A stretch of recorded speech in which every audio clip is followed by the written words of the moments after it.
aklat ng Josue, dahil New Year, first week ng New Year pa rin, nasa loob pa rin tayo ng isang bagong taon. Kamusta ang bagong taon nyo rito?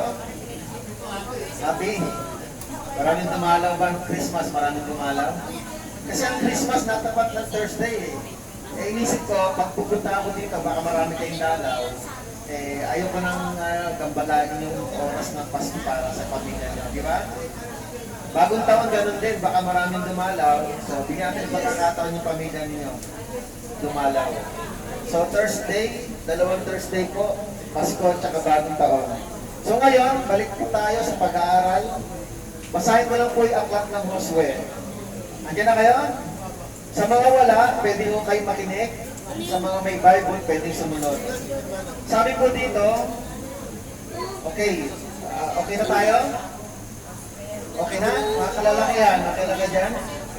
Okay, sige, attention lang po. Mga kababaihan, attention lang po, hinihingi namin ha.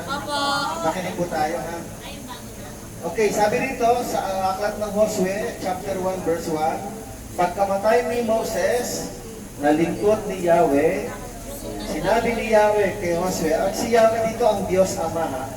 Sinabi ni Yahweh kay Josue, na anak ni Nun at lingkod ni Moses.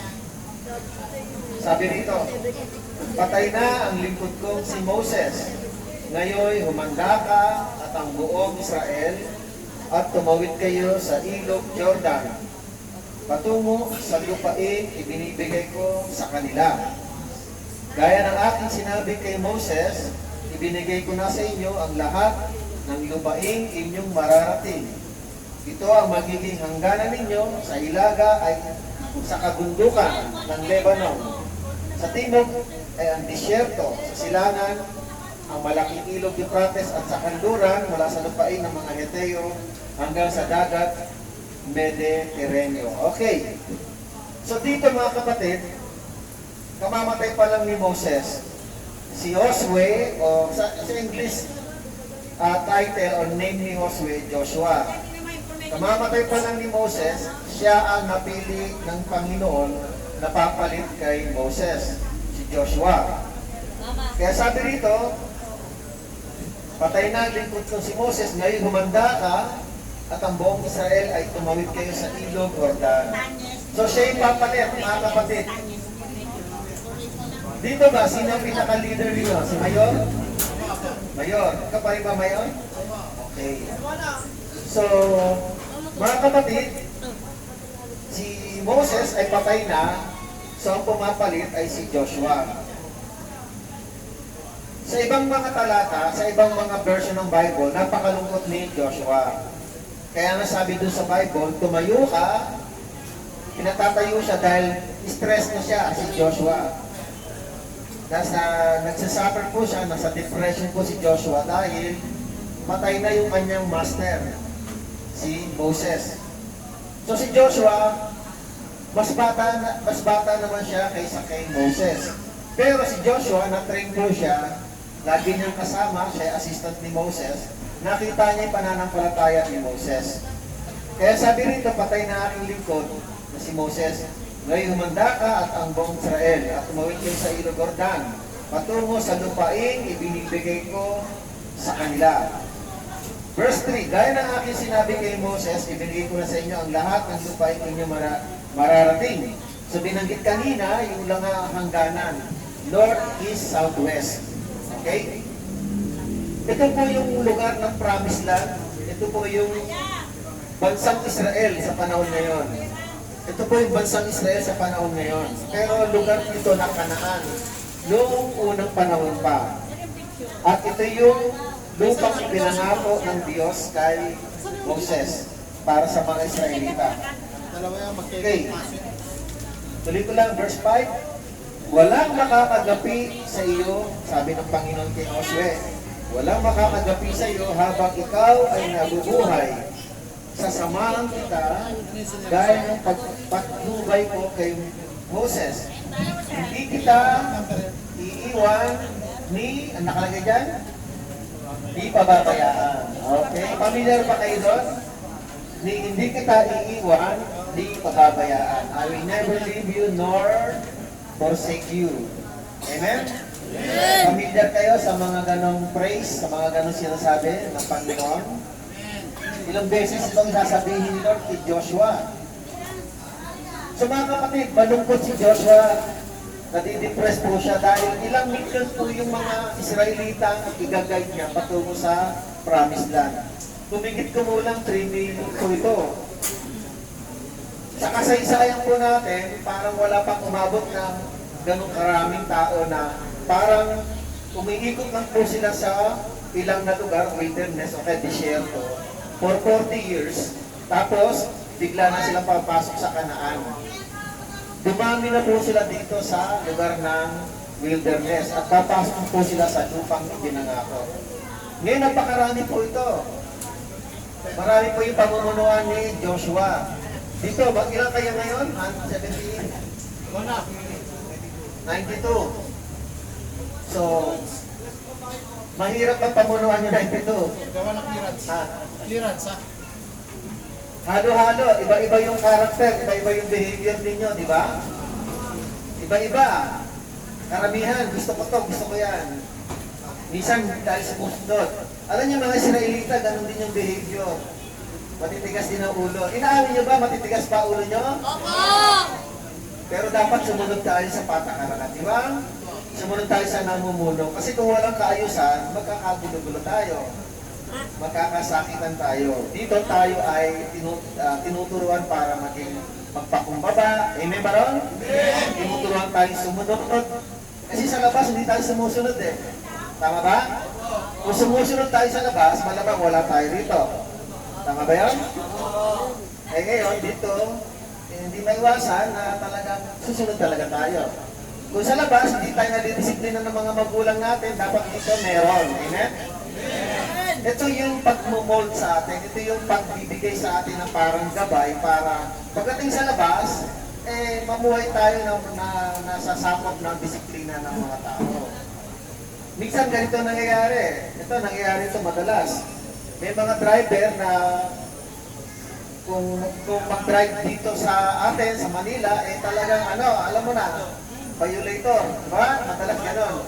Pero pagdating ng pag dumadaan sila ng Subic sa loob ng Subic area, napaka-behave yung pag-drive. Pag sinabing stop dito, first stop, first to go. Behave, masyadong sumusunod. Bakit? Dahil doon talaga huhulihin ka.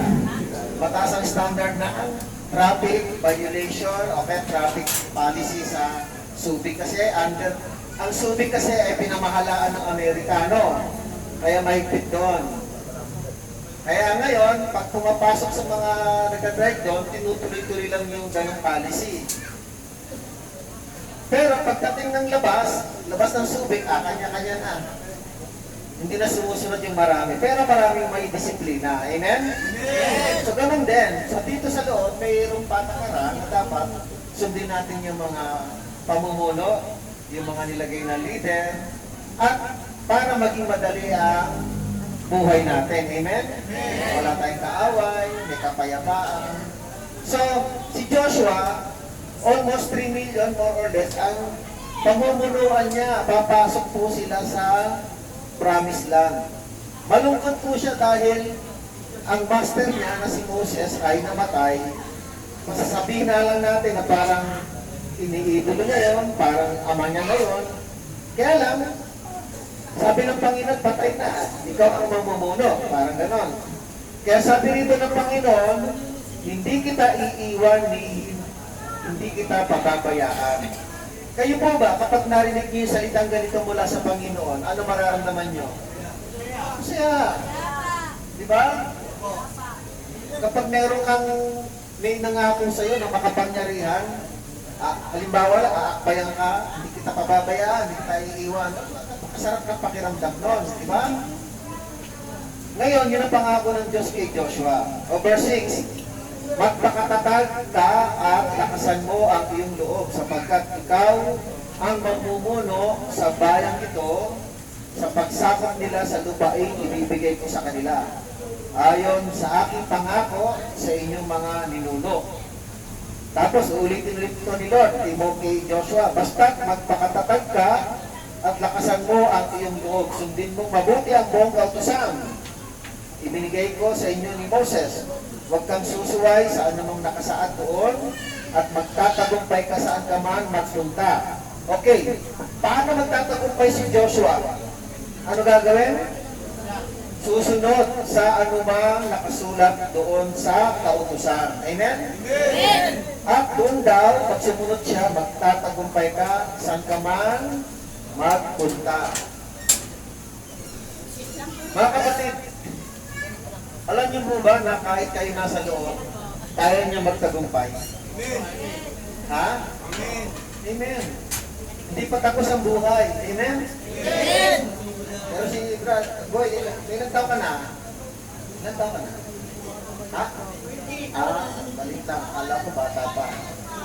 So mga kapatid, lahat po tayo, ang salitang tagumpay ay hindi lamang ito na ikukulong sa mga taong nasa labas. Kahit nasa loob kayo, kaya niyo magtagumpay. Sabi ko nga, hindi pa tapos ang buhay. Pag tumaya kayo, nakikita ninyo, kahit dito kayo sa loob, kaya niyo magtagumpay eh.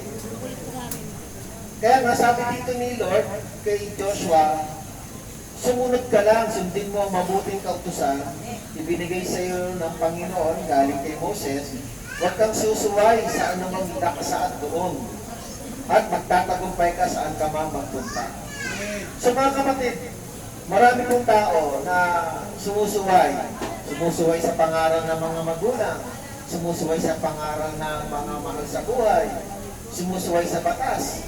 Bawat pagsuway natin may kabayaran. Alam niyo ba yan? Lahat ng pagsuway natin may kabayaran yon. Kaya nga, importante na sumusunod, hindi sumusuway. So yun ang habilin ng Panginoon kay Joshua. Upang magtagumpay ka saan ka man magpunta. Verse 8. Nakuha niyo po mga kababaihan? Okay lang kayo? Kababaihan? Okay, verse 8. Huwag mong kaliligtaan. Ito po, ang habilin po. Hindi lang po ito kay Joshua, habilin din po sa atin to. Huwag mong kakaligtaan, basahin ang aklat ng kautusan. Ito po yun. Narito po yung mga sulat ni Moses mula Genesis hanggang aklat ng Deuteronomy. At lahat po ng ibang mga kasulatan pa na narito ng mga sinulat ng mga propeta. At tulad ni Josue, siya ang sumulat dito. Sabi rito, huwag mong kaliligtaan, basahin ang aklat ng kautusan.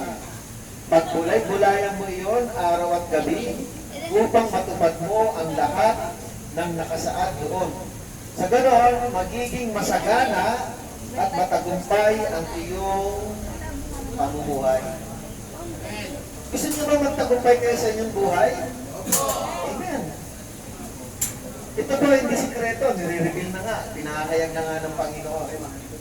Ito po ay hindi sikreto, ito po ay lantarang habili ng Diyos, hindi lang kay Joshua, ipinapabasa rin sa atin na kapag tayo rin ay sumunod sa ating mga pagbasa-basa ng Biblia, nagbubulay-bulay, nagme-meditate, day and night sa mga kasulatan na narito, mga kapatid, magtatagumpay raw ang sino mang gagawa noon. Gusto niyo magtagumpay, di ba? Sabi niyo, amen? Amen. So, basahin niyo yung Bible. Habang nandyan kayo, basahin niyo po yung Bible. Alam niyo po ba, nagkwento ko na to eh, di ba meron mag-asawa dito na ang kaso nila ay yung qualified death. Yung mag-asawa, alala niyo yun? Ang kaso ay nasa Leyte. Nagpunta sila rito sa silangan, kumuha sila ng police clearance, hindi na sila nakalabas dahil mayroong warrant of arrest. Maraming mga nakakulong dito na ganun ang case. Yung iba sa Bausi na family matter. Alam niyo na yung Bausi, di ba? So, minsan pag hindi nagsustento sa asawa, delikado na yun. Ngayon, yung mag-asawa na yun, nakulong, qualified death ang kaso, pero nakapag-bail yung babae. Yung lalaki, kilala niyo lalaki? Kilala niya, ayun.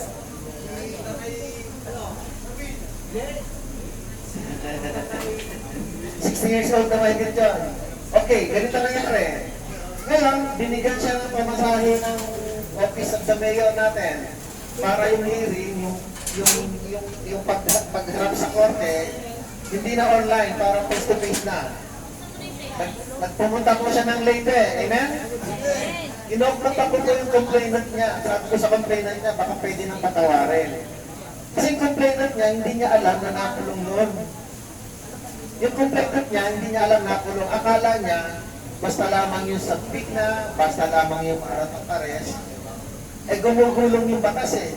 Ang batas po natin hindi natutulog ha. Tandaan po natin, maaaring matagalan lang, pero hindi natutulog ang batas. Gumugulong. Amen? Mabagal lang, mabagal. Kaya nga, kasabihan na po na walang batas o walang kasalanan na hindi pagbabayaran. Marami nga dyan. Nakadisgrasya, merong nangyari. 20 years ago, nakukulong pa rin. 20 years ago, nagtatago. Nakukulong pa rin. Bakit po? Dahil sa batas po, hindi pwedeng itago ang kasalanan. Ngayon po, ano nangyari? Nakausap ko po yung complainant, humaharap sila sa kaso doon, napatawad na po. Amen? Pero anong ginawa niya? Araw at gabi nagbabasa siya ng Bible. Naluma na yung Bible na binigay namin, tapos bago siya pumunta ng Leyte, humingi pa siya ng bagong Bible. Sabi niya, Pastor, binabasa ko eh. Actually, sila kayo nagpapanood noon, di ba? Nakikita niyo, binabasa yung Bible araw at gabi. Nakalaya na po siya. Mga kapatid, gusto niyo magtagumpay? Basahin niyo na yung Biblia. Ano man ang kaso ninyo, walang pakialam ang Panginoon. Pag nakita ang inyong porsikidong puso na nagbabasa kayo ng Biblia, sincere kayo, sumusuko sa Panginoon, hindi yun imposible. Kaya niyang gawin kayo ng paraan. Kaya kayong palayain dito na kahit na ano mangyari, basta ang Panginoon, pag nakita kayo sincere kayong matuto at gusto magbagong buhay, bibigyan kayo ng bagong pagtasa ng Panginoon. Amen?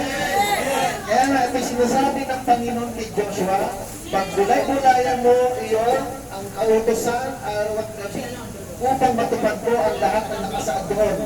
Sa ganon, magiging masagana at matagumpay ang iyong pamumuhay. Ano po ang nangyari doon sa Kalaya sa Leyte? Naging kaibigan pa yung mga nag-complain. Halos sila ay magkakakilala na. Natapos na po yung issue. So nagkaroon ng kalagaan, nagkaroon ng kapayapaan. Amen? Palapakan natin ang Panginoon. Ako po, ang nakita ko po doon dahil nga po ang salita ng Panginoon, habang narito po siya, nakulong yata siya dito, mahigit 1 taon. 1 taon din. Pero nagtagumpay po ang buhay niya, nakalaya at namumuhay na sila ng maayos sa Leyte. At siyempre, nakilala niya pa ang Panginoon. Nakilala niya ang Panginoon sa pagbabasa ng Biblia. Kaya nga mga kapatid, habang narito kayo, habang may hinihintay kayong arraignment, hearing, huwag kayong matakot. Ipaubayan niyo sa Panginoon. Basta kayo, sikapin niyo magbasa kayo ng Biblia araw at gabi. O kaya, andyan lang naman kayo at isama niyo ng tanghalian ng pagbabasa ng Biblia. The Lord will bless you. Amen. Okay, last verse. Last verse. Tandaan mo, sabi rito, ang bilin ko, magpakatatag ka at lakasan mo ang iyong loob, sabi ng Panginoon kay Joshua. Huwag kang matatakot na mawawala ng pag-asa sapagkat ako, Diyos, o si Yahweh, na iyong Diyos ay kasama mo saan ka man magpunta. Amen. Kaya nakalimutan ko na yung pangalan eh. Nakalimutan ko yung pangalan niya yung lalaki na yun eh. Leyte. Pero, pero totoo yun, nakikita niyo yun, nandito yun na nagbabasa ng Bible. Umaga hanggang gabi, nabasa ang Bible. Nabasa yung Bible mula Genesis hanggang Revelation, hanggang Pahayag. Basta masipag ka lang, kitlanin, unawain, hanapin ang Panginoon sa pamagitan ng pagkabasa. Pagpapalain ka ng Panginoon. Amen? Kayo po ba, gano'n ba, mga kababaihan? Opo. Oo, okay. Basta patuloy lang kayo magbasa. May Bible pa kayo dyan, di ba? Meron po. Basahin nyo lagi. Umaga, tanghali at gabi. Sabi ng Panginoon, hindi lang sa tinapay na bubuhay ang tao, kundi sa bawat salita na lumalabas sa bibig ng Diyos. Okay, pag sinabing hindi lang sa tinapay na bubuhay, una-una, ano ba ang kinakain natin? Kanin, okay, tinapay, kasi tinapay sa Israel doon, tinapay eh. Ilang beses tayo kumakain? Tatlo, umaga, tanghali, o gabi. Di ba? Ngayon, kung paano tayo kumakain ng physical, sabi ng Panginoon Jesus, hindi lang ba tayo nabubuhay sa tinapay o sa pagkain, hindi sa bawat salita ng Panginoon. Tutumbasan natin yun. Papantayan din natin yun. Kung tayo kumakain ng umaga, kumain din tayo ng pagkain spiritual. Magpasa tayo ng Biblia sa umaga. Amen? Kung tayo kumakain ng tanghalian, magpasa rin tayo ng Biblia sa tanghali. Biglang pagkain natin spiritual. Pero din sa gabi. Papantayan natin yun. Kung ano ginagawa natin pang physical, kasi pag kumakain tayo, gumaganda pakiramdam natin, tumataba pa nga tayo, di ba? Ito ang ating kaluluwa, pakapayat. So dapat palakasin natin ang ating kaluluwa sa pamamagitan ng spiritual na pagkain. Ang salita ng Panginoon. Amen? Amen! Palakpakan natin ang Panginoon. Yun ang iiniwan namin ngayon hapon. Pagpasa po kayo, andyan po yung Bible. 15 po yung Bible na binigay namin sa inyo. Nagkawasan na ba? Maghiraman po kayo mga kapatid. Marami po yan. So, basahin niyo po. Maghiraman kayo. Kahit magkaroon kayo ng cell group, tanatawag na grupo kayo para magbasa ng Bible. Groupings, tama. Groupings. Gawin ko lang yun. Mayor. Mayor, pwede niyong gawin yun. Meron. Kahit mag-set up kayo ng groupings. Kasi minsan nababago dahil yung iba bumababa. Diba? Okay lang yun. Okay lang yun. Bibigyan namin kayo ulit. Okay? Pero sana, huwag ipabayaan ang sarili nyo at ang Biblia. Magtatagumpay po kayo tulad ng senior ko sa inyo na nag-aring dito. Amen? Sige, mananalangin ako. Sino ba yung may sakit? Pag-pray natin. Sige, tayo po tayo. Tayo po tayo.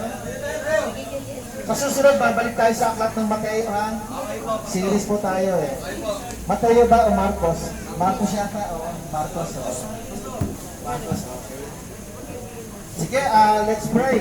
Mga babae, mayroon bang may sakit na sasama sa panalangin? May mga upo po. Upo, sipon. Okay, general na lang natin. Ha? Ang puso? Hindi ko alam kung ano yung sabihin na ilan ba? Ilan? Okay, sige, manalangin tayo, ha? Sige, siyempre, sama natin yung mga hearing ninyo, yung mga Amen! Amen! Sige, apigin natin mata natin. Panginoon, maraming salamat po sa pagtawid ng taon 2025 at ngayon po ay bagong taon na naman ang tutuloy po namin. Sa loob ng nakaraan, sa linggo, at nakalipas sa aming panahon 2026, kami po ay patuloy na mananalig sa iyo at pagtitiwala, Panginoon.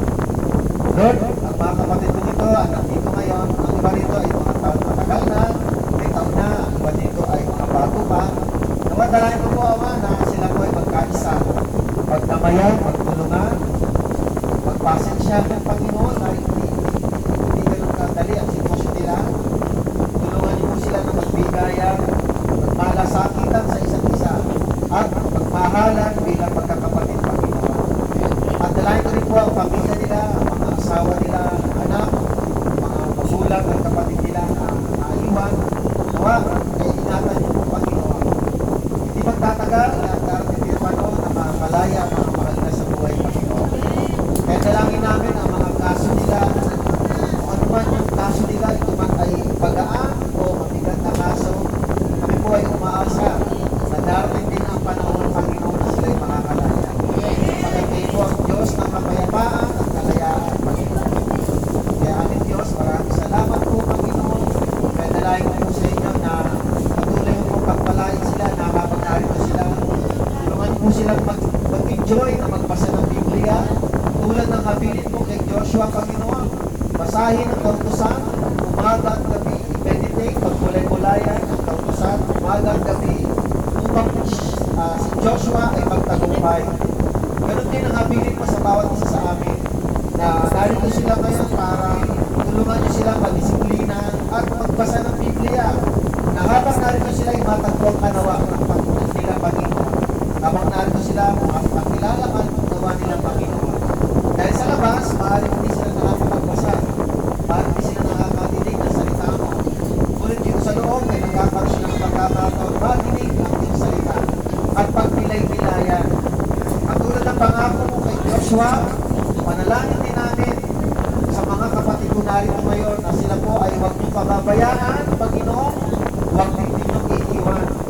Kaya ang pangako mo kay Joshua, nawa ay mangyari dito sa bawat isa na narito ngayon, kababaihan man o kalalakihan ng mga kapatid namin na narito sa PTL area na ito, Panginoon. Maraming salamat, Ama. Tinatas mo ang lahat. In Jesus' name we pray.